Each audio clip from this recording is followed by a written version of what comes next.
Nah, ini panitia minta sesi motivasi kemarin. Ya udah deh, saya coba sharing pengalaman aja deh di sini gitu kan. Tadi kan saya udah menjelaskan tuh terkait pendahuluan, terkait literatur review, terkait pengolahan karya tulis ilmiah. Terus di awal juga sebenarnya kan sudah menjelaskan tuh kenapa kita harus menulis gitu. Tadi di akhir juga ditutup dengan terkait etika penelitian gitu. Jadi teman-teman, mungkin sini kan sedikit cerita juga, singkat aja sih. Jadi eh, menulis itu secara pribadi itu berubah hidup saya sih teman-teman. Kenapa demikian? Karena apa ya, menulis itu bagi saya itu salah satu cara untuk menambah relasi gitu. Dan perlu diketahui teman-teman, biasanya nih orang-orang atau lingkungan orang yang suka menulis itu pasti mereka itu orang-orang yang hebat teman-teman. Bahkan di kami sendiri di JBC itu kan ada grup custom literary forum gitu. Dan rata-rata yang tergabung dalam situ tuh udah ada yang eselon 2, udah bahkan udah jadi staf ahli Kemenq, rata-rata banyak kan eselon 3, eselon 4 gitu. Ada yang muda-muda juga lulusan dari S2 luar negeri gitu. Kebanyakan tuh justru pada lulusan S2 luar negeri atau LPDP teman-teman. Jadi sebagai motivasi teman-teman, jadi jangan pernah berhenti untuk menulis gitu. Ketika teman-teman udah minat untuk menulis itu sebuah langkah yang sangat baik gitu. Nah, tapi teman-teman jangan patah semangat gitu. Hmm. Teman-teman dengan ikut eh, PSKC itu sebuah langkah awal teman-teman untuk mendapatkan lingkungan yang mendukung untuk menulis gitu. Jujur saya juga dulu hampir putus asa ya ketika menulis gitu.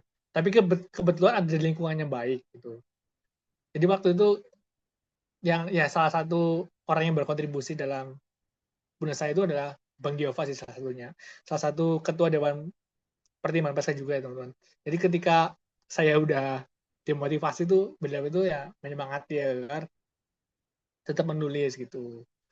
Maksudnya nanti juga akan berdampak baik bagi kedepannya gitu. Jadi kalau misal teman-teman tiba-tiba udah putus asa nih, udah istilahnya kayak wah kok susah banget nih nulis dan berhenti, itu jangan seperti itu teman-teman. Coba teman-teman kayak ide lagi, pasti akan bisa gitu, pasti akan tembus nih di jurnal gitu. Karena saya sendiri menulis baru tahun kedua saya baru tembus ke jurnal ilmiah gitu. Nah kalau teman-teman di sini kan pasti nggak perlu waktu yang lama kan, karena kan emang udah memiliki basic juga, udah di kuliah juga udah diajarin gitu. Jadi jangan teman-teman untuk mudah menyerah ketika melakukan penelitian, melakukan kepenulisan gitu. Teman-teman ketika ada keresahan, kesusahan dalam menulis, teman-teman bisa sharing ke temennya gitu. Ini kan lingkungannya udah sangat baik nih, lingkungannya udah terbentuk gitu. Tinggal teman-teman bisa memanfaatkan lingkungannya itu dengan baik gitu. Nah seperti tadi yang bilang di awal, yang saya bilang di awal, ketika teman-teman menulis kan itu kan akan bermanfaat bagi jenjang karir teman-teman, akan bermanfaat pada teman-teman yang ingin lanjut S2 nih, itu akan menjadi poin plus sendiri bagi teman-teman gitu. Teman-teman nanti akan mudah menulis esai, teman-teman mempunyai value untuk menceritakan hasil riset teman-teman, hasil prestasi teman-teman gitu. Nah, jadi selagi teman-teman udah memiliki minat, memiliki ketertarikan, tetaplah terus belajar gitu. Karena kalau kita belajar itu nggak ada habisnya teman-teman, pasti akan dapat ilmu baru gitu.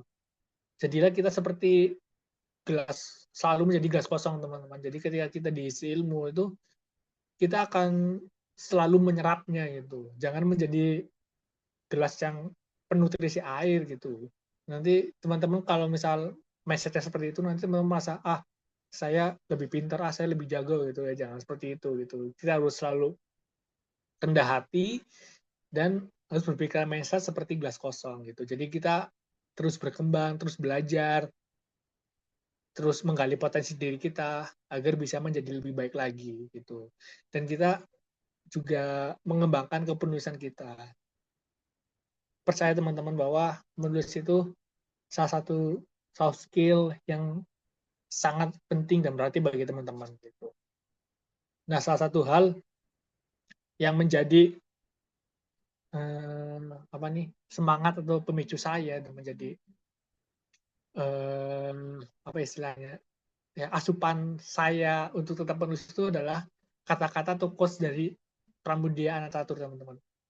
Orang boleh pada setinggi langit, tapi selama ia tidak menulis, ia akan hilang di dalam masyarakat dan dari sejarah. Gitu. Oleh karena itu, teman-teman menulislah, teman-teman, sebelum ide dan gagasan teman-teman tuh hilang dari sejarah gitu. Ketika teman-teman menulis, tulisan teman-teman itu akan terekam, gitu, teman-teman. Akan dikenang dan bisa dibaca oleh masyarakat luas gitu. Mungkin itu aja sesi pembahasan dari saya. Terima kasih teman-teman